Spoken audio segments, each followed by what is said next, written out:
Assalamualaikum, halo everyone, selamat datang di materi terakhir mata kuliah metodologi penelitian kualitatif.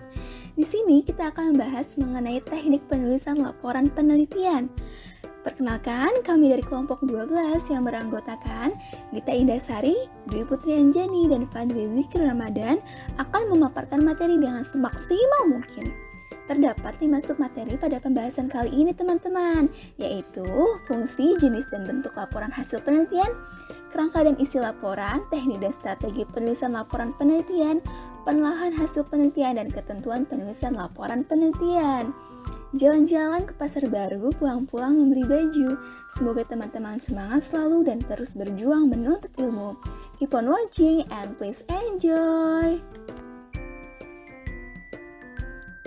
Bismillahirrahmanirrahim. Selanjutnya saya akan menjelaskan mengenai fungsi, jenis, dan bentuk laporan hasil penelitian. Yang pertama adalah fungsi laporan hasil penelitian. Biasanya ketika kita sudah selesai melakukan penelitian, kita akan membuat laporan hasil penelitian.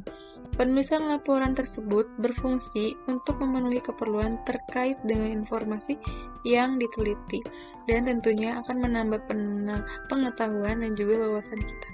Misalnya, di dalam ruang lingkup perguruan tinggi, baik negeri maupun swasta, laporan hasil penelitian dimanfaatkan untuk studi akademik, yaitu di mana setiap mahasiswa yang ingin mengakhiri masa studinya akan membuat laporan penelitian baik berupa skripsi, tesis, maupun disertasi yang nantinya juga akan berfungsi untuk studi akademik.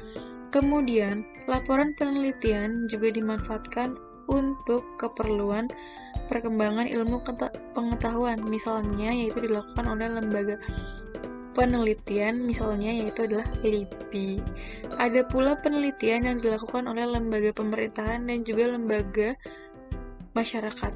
Tetapi biasanya penelitian yang dilakukan ini adalah berdasarkan dari permintaan dari lembaga tersebut.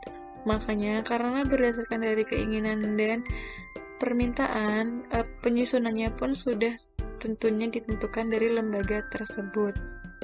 Nah, yang kedua itu ada jenis dan bentuk laporan hasil penelitian. Yang pertama, jenis dan bentuk laporan yang dilakukan oleh mahasiswa S1, S2, maupun S3, skripsi, tesis, maupun disertasi, yaitu biasanya laporan tersebut sudah mengikuti arahan dan yang telah ditetapkan oleh perguruan tinggi tersebut. Jadi kebijakan-kebijakan itu sudah ditetapkan oleh perguruan tinggi. Nah, selanjutnya ada jenis dan bentuk publikasi ilmiah penelitian yang dilakukan oleh peneliti pada majalah ataupun jurnal. Nah, pada publikasi ilmiah ini biasanya aturan yang terdapat itu nggak terlalu ketat karena menyesuaikan dengan target pembaca ataupun audiensnya. Jadi dia aturan-aturannya tuh nggak ketat-ketat banget, soalnya juga dia dilihat misalnya kalau audiensnya untuk orang-orang dewasa, jadi dia menyesuaikan katakannya. Tetapi kalau misalkan untuk kalangan-kalangan remaja juga menggunakan bahasa-bahasanya juga yang ringan-ringan aja, yang nggak terlalu berat banget. Nah, kemudian yang ketiga itu ada jenis dan bentuk tulisan hasil penelitian yang dilemparkan kepada masyarakat awam. Nah, di sini kenapa masyarakat awam? Karena biasanya hasil penelitian ini dimuat hasil penelitian ini berupa artikel yang dimuat di dalam koran. Nah, biasanya juga nih disajikannya tuh dengan bahasa-bahasa yang ringan-ringan aja, terus juga secara singkat, padas, dan jelas, tentunya agar mudah dipahami oleh khalayak umum. Nah, selanjutnya ada kerangka dan isi laporan. Nah, kerangka laporan penelitian ini merupakan suatu gambaran, rangkaian, ataupun juga bisa tahapan dari pembuatan laporan penelitian dengan tujuan untuk mempermudah penulisan laporan penelitian. Berikut ini adalah kerangka dan bagian isi dari laporan penelitian. Nah, yang pertama itu ada latar belakang, masalah, dan tujuan penelitian. Nah, di dalam latar belakang penelitian ini ada asal mula diselenggarakannya penelitian, alasan diadakannya penelitian, penelitian ini diadakan oleh siapa, penelitian ini diadakan secara perseorangan atau oleh tim, dan siapa dan bagaimana penentuannya. Nah, jadi di latar belakang masalah ini kayak alasan kenapa sih kita ingin melakukan penelitian tersebut terkait dengan topik yang ingin kita teliti, lalu juga ada fenomena-fenomena ataupun masalah-masalah di dalamnya yang kayak kita sebutkan yang menyebabkan oh ini karena misalkan karena ada masalah ini, fenomena ini dan kita jadinya ingin meneliti terkait dengan fenomena tersebut. Nah, di sini dapat kita tuangkan di latar belakang. Nah, kemudian ada masalah dan pembatasan masalah. Di sini biasanya masalah itu adalah berupa rumusan masalah ataupun pembatasan masalah yang biasanya tuh pertanyaannya tuh kayak bagaimana, mengapa, dan tentunya terkait dengan topik yang kita teliti. Kenapa di sini ada pembatasan masalah dalam penelitian? Karena tujuannya itu agar pembahasan ataupun terkait dengan topik yang kita bahas itu nggak terlalu luas. Misalnya kita cuma mau bahas perilaku pemustaka di masa pandemi. Nah, berarti kan kita hanya membahas perilaku pemustaka ini di masa pandemi, tidak membahas perilaku pemustaka di sebelum masa pandemi ataupun sebelumnya gitu. Jadi untuk tidak meluasnya pembahasan tersebut, maka perlunya pembatasan masalah ini. Nah, selanjutnya itu ada tujuan, kegunaan, dan prospek penelitian. Di sini adalah tujuan.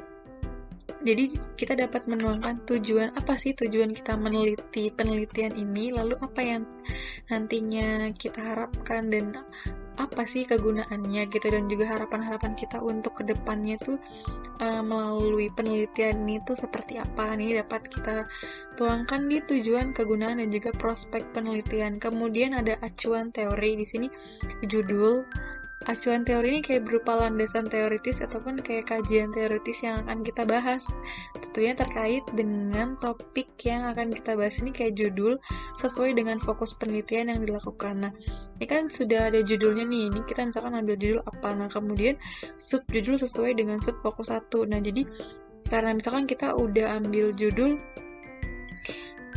judulnya misalnya perilaku pemustaka di masa pandemi, itu kan judul. Lalu nanti berarti kita untuk acuan teori ataupun landasan teorinya kita bisa ambil di sini subjudulnya kayak kita untuk teoritisnya kita mau ngambil pemustaka misalnya gitu kan. Nah, nanti di sini di subjudulnya kita sesuaiin lagi tuh landasan kayak definisi istilah yang kayak kajian teoritisnya gitu, kayak misalkan kita mau di sini setelah pemustaka kita mau bahas perilakunya, nah gitu. Nah, dan selanjutnya jadi lalu yang ketiga ini ada metodologi penelitian. Metodologi. Di sini ada deskripsi latar penelitian, entry, dan kehadiran peneliti. Jadi kita mendeskripsikan apa kayak misalkan dalam penelitian ini kita menggunakan metode ini gitu kan. Terus dengan lalu dengan misalkan tahapan-tahapannya kayak kita mau pakai selanjutnya setelah metode itu apa yang kita lakukan. Nah, jadwal penelitian kayak kita meneliti kapan waktunya, sampling dan situasi dan subjek. Nah, kita harus memahami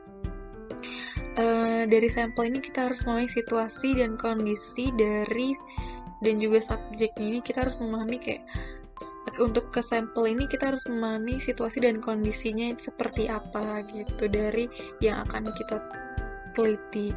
Lalu di sini ada deskripsi peneliti sebagai alat dan metode yang digunakan.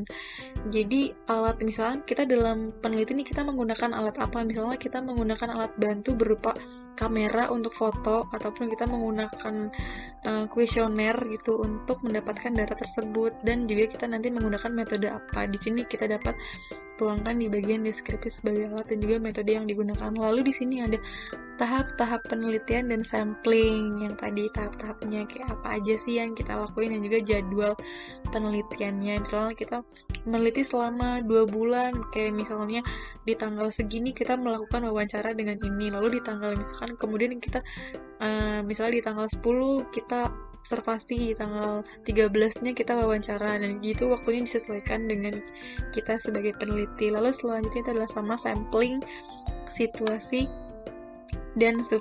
Nah, jadinya untuk sampling situasi dan subjek ini, jadi untuk mengambil misalnya kita butuh informan kan, jadi kita harus memahami juga nih situasi dan kondisi si informan ini seperti apa dari sampling ini.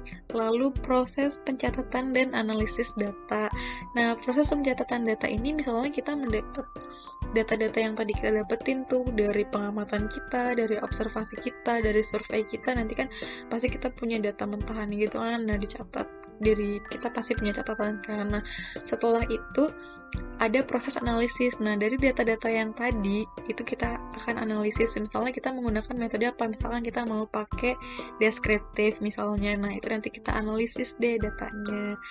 Lalu di sini ada penyajian data, deskripsi penemuan yang diorganisasikan melalui pertanyaan, penelitian, dan pemakai informasi. Nah, di sini kan ada deskripsi informasi, hasil pengamatan atau wawancara, apa yang terjadi dan apa yang dikatakan. Kemudian ada deskripsi informasi lainnya, berasal dari dokumen, foto, dan lain-lain. Nah, di sini tuh kayak hasil dan pembahasan gitu. Misalkan tadi dari hasil, kan di sini kan ada deskripsi informasi dari hasil pengamatan atau wawancara. Berarti itu dari proses dari data yang kita dapetin. Nah, dari analisis kita nanti tuh akan menghasilkan ini nih. Di sini dia hasil dan pembahasan nanti akan seperti apa gitu. Ini juga ada kayak berasal dari foto dan lain-lain juga. Nah, di sini ada deskripsi hasil analisis data. Nah, dari data yang telah kita dapatkan dan telah kita analisis, nantinya akan adanya pola ataupun kecenderungan apa dan motivasi. Misalnya dari data yang telah kita analisis, misalnya tadi kita meneliti tentang perilaku pemustaka di masa pandemi. Nah, setelah kita menganalisis data yang telah kita dapatkan dari penelitian tersebut, nanti akan muncullah pola-pola yang kita dapatkan gitu kan. Dan juga kecenderungannya, misalkan pada masa pandemi kecenderungannya nih perilaku pemustaka lebih sering menggunakan internet ataupun menggunakan jadi lebih sering kayak menggunakan e-resources-nya perpustakaan ataupun apa atau seperti itu. Lalu dari analisis data tersebut juga kita dapat mengkategorikan ataupun nih ada kategori, sistem klasifikasi dan tipologi. Misalnya kita dapat mengkategorikan, jadi lebih banyak yang sekarang tuh lebih banyak online ya daripada offline, misalnya seperti itu. Tergantung dari apa yang kita teliti dan topik yang kita bahas nantinya. Selanjutnya itu ada teknik pemeriksaan keabsahan data. Nah, ini dia nih. Perpanjangan kehadiran pengamat, diskusi dengan rekan sejawat, analisis kasus negatif, lalu juga ada kecukupan referensial, triangulasi metode sumber peneliti, lalu ada auditing. Jadi kalau misalkan perpanjangan kehadiran pengamat ini kayak kita memperpanjang waktu kita, memperlama waktu kita. Misalnya kita hanya mau meneliti misalnya 1 bulan, ternyata kita butuh data yang kayak butuh data lagi nih untuk keabsahannya banget gitu, jadi kita butuh waktu lebih lama sedikit, jadi mungkin diperpanjang waktunya. Nah, seperti itu. Lalu diskusi dengan rekan sejawat ini kita melakukan diskusi, misalnya kita butuh informasi yang lebih dalam lagi, kita butuh pengetahuan lagi, kita butuh kayak kebenarannya lagi deh untuk ketepatan dengan topik penelitian yang kita bahas. Makanya kita melakukan diskusi, kayak kita diskusi misalnya diskusi dengan rekan-rekan kita terkait dengan topik yang kita bahas. Lalu analisis kasus negatif.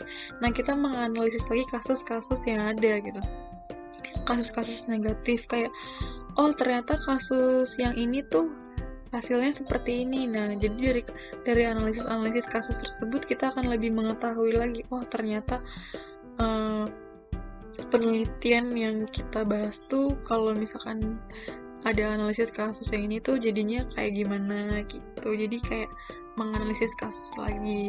Kemudian ada kecukupan referensial. Nah, misalnya di dalam penelitian kita cuma dapat data dari wawancara gitu kan, dari wawancara aja nih ataupun observasi. Nah, kita butuh referensial lagi yang baru. Misalnya kita cari data lagi, misalkan kita kayak ambil dokumen lagi, cari dokumen lagi misalkan, atau kita foto-foto melalui foto, ataupun kita jadi dari gambar gitu kan, dan juga ataupun rekaman video dan sebagainya untuk mencari informasi lagi yang kita butuhkan terkait dengan penelitian kita.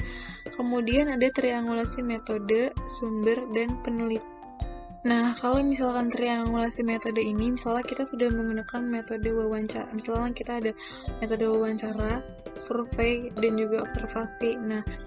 Nah, di dalam untuk mencari ketepatan yang kita mau, kita bisa menggabungkan ketiganya. Misalkan tadinya kita cuma pakai wawancara aja nih, tapi kayaknya kita kurang yakin. Akhirnya kita mau menambahkan lagi dengan observasi. Nah, jadi kedua metode itu bisa digabungkan dan jadi kayak jadinya datanya kita pastiin lagi loh. Kayak kita ternyata dari hasil wawancara ini, dari hasil observasi kayak gini.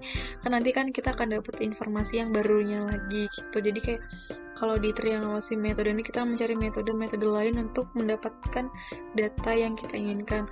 Kemudian dari kemudian ada triangulasi sumber, yaitu ada kita mencari informasi dari berbagai sumber lainnya, kayak misalkan dari para ahli ataupun dari dokumen-dokumen, dari arsip dan sebagainya yang kita butuhkan. Lalu kalau misalkan triangulasi peneliti ini, kita menganalisa dari peneliti satu dengan peneliti lainnya ya terkait dengan topik yang kita bahas. Jadi kayak kita menganalisa yang telah menganalisa suatu penelitian tapi dari peneliti lain dengan peneliti lainnya gitu loh. Data-datanya nanti kita lihat lagi, ternyata ini udah pasti atau belum ya, ataupun udah cocok atau belum ya sama yang kita butuhkan. Kebetulan terus yang terakhir itu adalah auditing. Kemudian dari hasil-hasil semua itu kita audit, kita periksa lagi, kita cek lagi. Nah, kemudian ada kesimpulan dan saran. Jadi kesimpulan dan sarannya kayak apa saja kah penemuan-penemuan itu penting gitu kan. Apa saja implikasi dari penemuan tersebut, apa saja rekomendasi yang kita ajukan, kayak saran-sarannya itu apa dari pihak subjek maupun dari penelitian. Jadi kayak kesimpulan dan saran dari yang sudah kita teliti tersebut. Kurang sekian dari saya, kurang lebihnya mohon maaf. Selanjutnya akan dilanjutkan oleh teman saya. Terima kasih. Oke, halo teman-teman semua. Gimana nih tadi penjelasan dari Dita? Keren banget ya. Nah, berarti teman-teman sudah mulai memiliki gambaran mengenai penulisan laporan penelitian kan? Selanjutnya, kita masuk ke materi teknik dan strategi penulisan laporan penelitian. Di materi ini ada dua hal utama yang ingin saya sharing ke teman-teman semua. Yang pertama itu adalah langkah-langkah penulisan laporan penelitian yang terdiri dari tahap awal dan tahap penulisan sebenarnya. Dan yang kedua itu adalah teknik penulisan laporan penelitian. Di sini kita akan membahas cara penulisan laporan, gaya penulisan laporan, dan petunjuk penulisan laporan. Langsung saja kita masuk ke bagian langkah-langkah penulisan laporan penelitian pada tahap awal. Di tahap ini terdapat 3 kegiatan. Yang pertama itu adalah menyusun materi data. Tujuan dari kegiatan ini adalah agar bahan-bahan atau materi yang sekiranya dibutuhkan dalam penelitian sudah tersedia jika diperlukan. Hal ini dapat dilakukan dengan menelaah data yang bersumber dari dokumen, buku, dan lain sebagainya. Yang kedua itu adalah menyusun kerangka laporan. Pada kegiatan ini, tema dan topik yang teman-teman pilih, metode dan teori yang teman-teman gunakan, ataupun sebagainya akan disusun menjadi satu kesatuan. Yang ketiga itu adalah mengadakan uji silang antara indeks bahan data dengan kerangka laporan.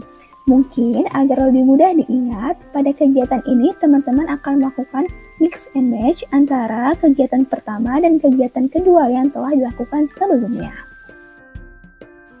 Berikutnya adalah tahap penulisan sebenarnya. Pada tahap ini, penulisan perlu disertai dengan penjajakan audit.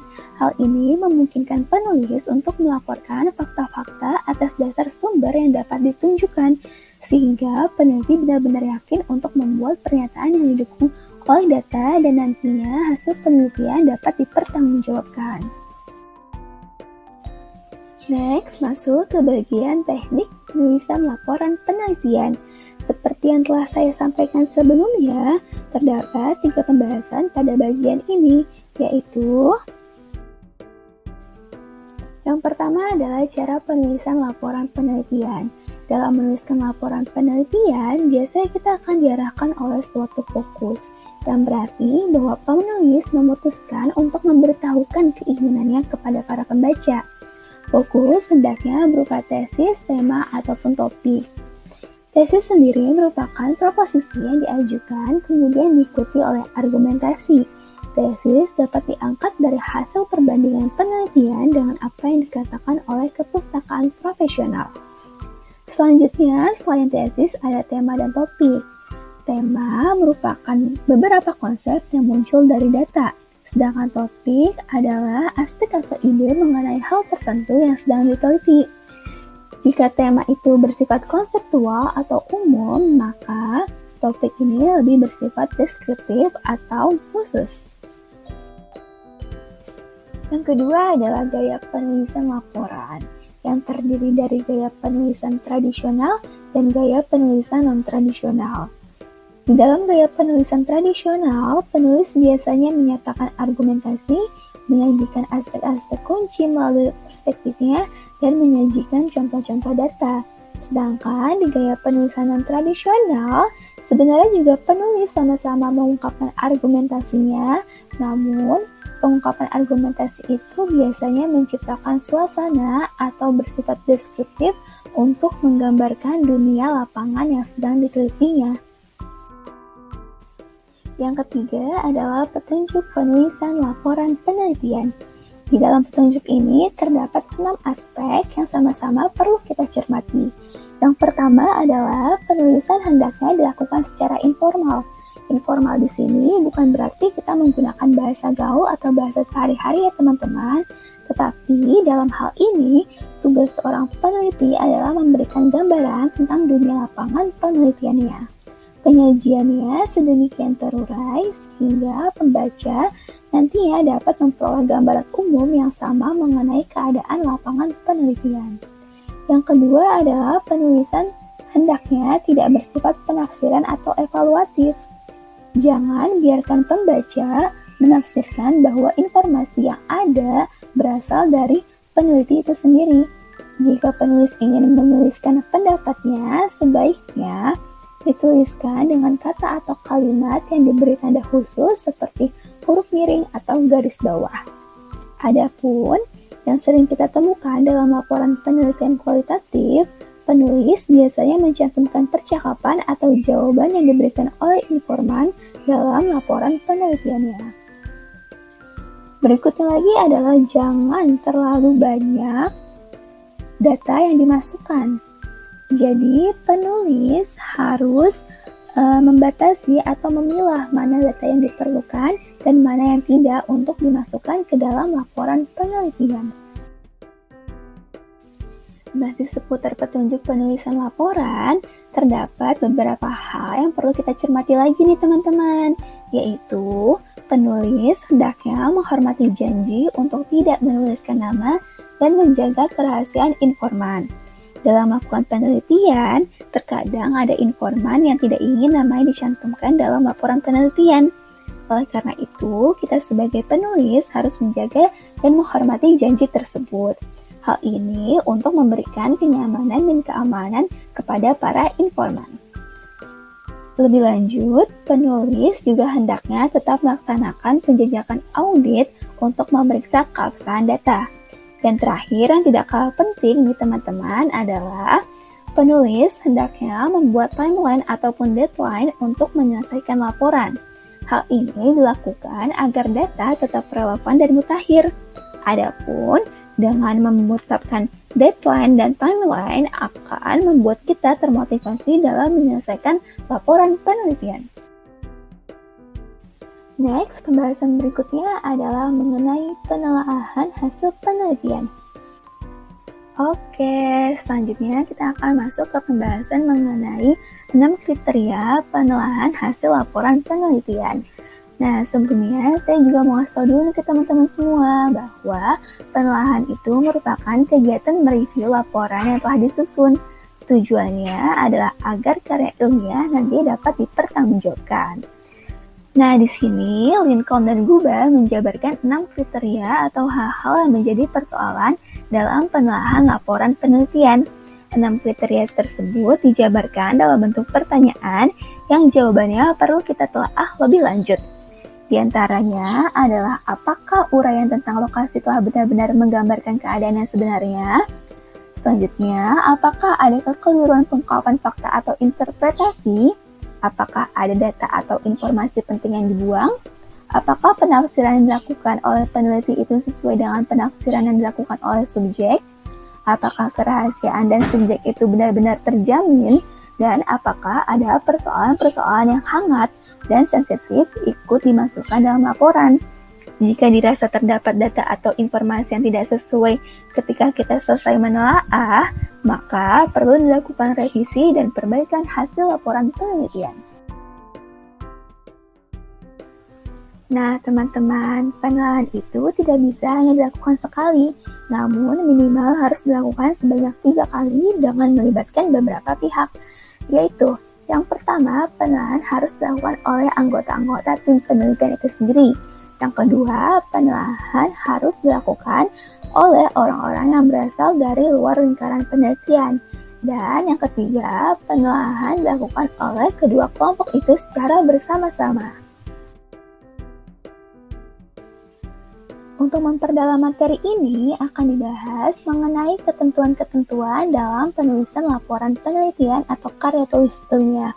Materi tersebut akan disampaikan oleh Fadli. Kepada Fadli dipersilakan. Selanjutnya adalah ketentuan penulisan karya tulis ilmiah. Dalam penulisan karya tulis ilmiah memiliki ketentuan-ketentuan sebagai berikut. Yang pertama ada notasi ilmiah. Yang kedua daftar pustaka. Yang ketiga bahasa ilmiah. Lalu ada penerapan ejaan yang disempurnakan. Lalu penulisan di dan ke sebagai kata depan. Lalu penulisan di dan ke sebagai awalan. Lalu yang terakhir adalah pembentukan kata. Notasi ilmiah. Penerapan notasi ilmiah harus disesuaikan dengan karya tulis ilmiah yang diteliti. Ada macam-macam sistem dalam penulisan notasi untuk menyusun karya tulis ilmiah. Contohnya seperti sistem University of Chicago Press. Lalu ada sistem American Psychological Association yang biasa kita kenal dengan APA. Lalu ada sistem hardcover. Notasi ilmiah ini meliputi catatan kaki dan kutipan. Lalu yang kedua adalah daftar pustaka. Daftar pustaka merupakan rujukan penulis selama ia melakukan dan menyusun penulisan baik sebagai penunjang maupun sebagai data. Ada banyak teknik dalam penulisan daftar pustaka. Teknik penulisan daftar pustaka ada caranya, yaitu sebagai berikut. Yang pertama, baris pertama dimulai pada margin kiri. Baris kedua dan selanjutnya dimulai dengan 3 ketukan ke dalam. Yang kedua, jarak antar baris yaitu 1,5 space. Lalu yang ketiga, diurutkan berdasarkan abjad huruf pertama nama keluarga penulis. Jika penulis yang sama menulis lebih dari satu karya tulis yang dikutip, nama penulis harus ditulis berulang. Lalu urutan penulisan. Nama penulis diawali nama keluarga penulis, tahun terbitan, judul karya tulis dengan menggunakan huruf kapital di awal kata, dan data publikasi berisi nama kota dan nama penerbit karya yang dikutip. Lalu yang ketiga adalah bahasa ilmiah. Bahasa yang digunakan karya tulis ilmiah itu harus memenuhi kriteria logis, sistematis, lugas, kalimat yang efektif, koherensi kalimat, dan karya tulis ilmiah disebut logis jika keterangan yang dikemukakannya dapat ditelusuri alasan-alasannya yang masuk akal. Lalu yang keempat ada penerapan ejaan yang disempurnakan. Penerapan ejaan yang disempurnakan meliputi penggunaan spasi. Penggunaan spasi setelah tanda baca sering tidak diindahkan. Menurut ketentuan yang berlaku, setelah tanda baca, yaitu titik, koma, titik 2, tanda 1, dan tanda tanya, harus ada spasi jarak 1 ketikan pada spasi tersebut. Lalu yang kelima ada penulisan di dan ke sebagai kata depan. Di yang berfungsi sebagai kata depan harus dituliskan terpisah dari kata yang mengiringinya. Begitu juga dengan ke. Biasanya, sebagai kata depan ini berfungsi menyatakan arah atau tempat dan merupakan jawaban atas pertanyaan di mana. Sebagai contoh, di, yaitu di persimpangan, di sebelah utara, dan di pasar. Nah, di-nya itu dipisah dengan misalkan di spasi persimpangan. Begitu juga dengan ke kecamatan. Ke-nya itu spasi baru kecamatan lagi. Atau ke pinggir, ke spasi pinggir. Lalu ada penulisan di dan ke sebagai awalan. Di yang berfungsi sebagai awalan membentuk kata kerja pasif dan harus dituliskan serangkai dengan kata yang mengikutinya. Pada umumnya, kata kerja pasif yang berawalan di dapat diubah menjadi kata kerja aktif yang berawalan me. Sedangkan ke yang tidak menunjukkan arah atau tujuan harus ditulis serangkaian dengan kata yang mengiringinya. Karena ke seperti itu tergolong imbuhan. Sebagai contoh, kelima. Nah, itu katanya seperti imbuhan. Lalu ada kepagian dan kehadiran. Lalu untuk contoh yang di itu diubah berlawanan dengan mengubah. Jadi itu artinya juga beda, diubah, mengubah. Dilihat berlawanan dengan melihat. Dimeriahkan berlawanan dengan memeriahkan. Lalu yang terakhir ada pembentukan kata. Kata yang digunakan dalam pembentukan kata yaitu harus kata baku. Sebagai contoh,